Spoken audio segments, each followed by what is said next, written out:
can help wash off potentially harmful bacteria from your skin. If you have long hair, it's a good idea to wear it up so it doesn't accidentally come into contact with any of your client's body fluids.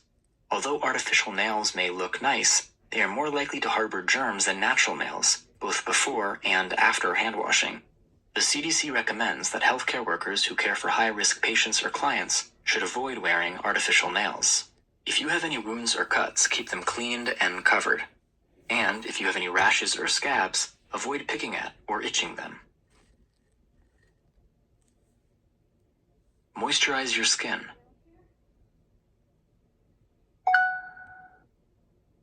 Do. Frequent hand washing can make your skin dry, cracked, or irritated.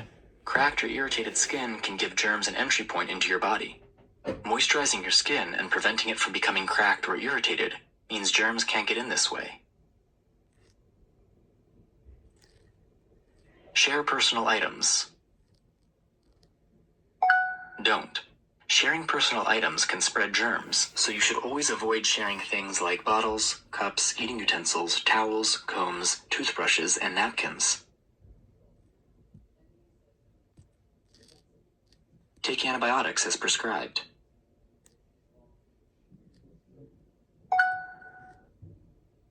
Do. Not taking antibiotics as prescribed can cause bacteria to become resistant to them and make the infection harder to treat.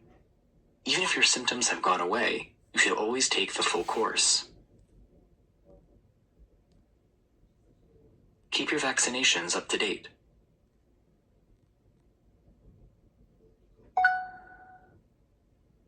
Do. Keeping your vaccinations up to date and getting any recommended vaccinations, such as the flu shot, can help keep you and those around you safe from vaccine-preventable diseases. The list of vaccinations that the CDC recommends all healthcare workers should be up to date with. If you aren't sure if your vaccinations are up to date or if there are any other vaccinations you may need, speak to your doctor. Need to go get my glasses. Cause I think it's in the on table, but I clean up my room. Handle and prepare food safely.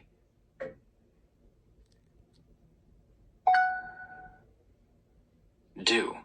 Knowing how to safely handle and prepare food is key to helping prevent infection.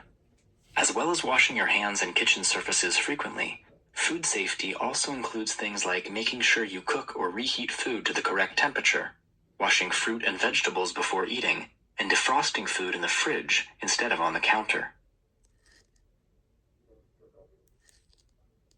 Avoid touching your eyes, nose, or mouth.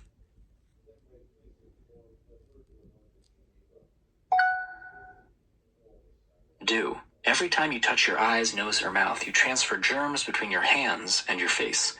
Global health researchers from the National Institute of Health in Bethesda found that on average, people touch their face 3.6 times an hour. This rate of touching means that most people get germs on their hands a lot more often than they wash germs off their hands. To prevent the spread of infection, it is important to avoid touching you or other people's eyes, nose, or mouth with unwashed hands. Go to work if you are feeling unwell and have signs and symptoms of an infection.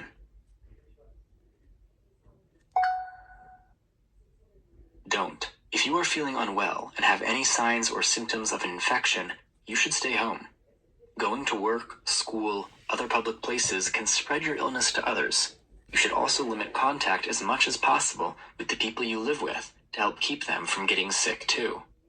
Even if your symptoms go away, always follow medical advice about when it's okay to return to work. Avoid unnecessary contact with people who are or may be infectious.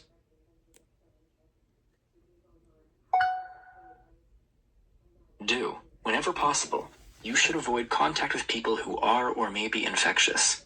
This could mean things like rescheduling plans with a friend if you know she has a stomach bug, arranging for a client to have a telecare appointment instead of taking them to the doctor's office, or practicing social distancing and avoiding busy times at the supermarket during an infectious disease outbreak. If you're caring for a client or a family member, contact may not always be completely avoidable. In this case, you should try to keep as much physical distance between you as possible. When you do need to have close contact with them, Make sure that you follow all the necessary precautions. If the person has been diagnosed with or is suspected of having a specific type of infection, you should follow any additional medical guidance for caring for someone with that type of disease.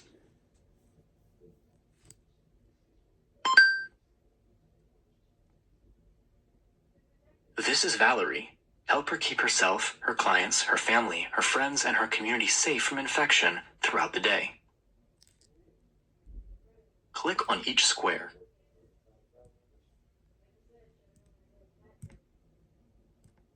Valerie arrives at her client Mrs. Marquez's house. After asking her how she is, Mrs. Marquez tells Valerie that the symptoms of her urinary tract infection have gone away, so she doesn't need to take the rest of her antibiotics. Valerie encourages Mrs. Marquez to continue taking her antibiotics until they are finished, flushes the rest of Mrs. Marquez's antibiotics down the toilet.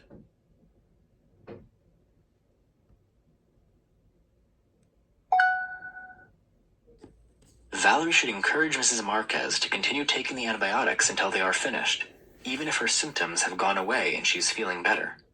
Not finishing a course of antibiotics can cause bacteria to become resistant to them and make the infection harder to treat.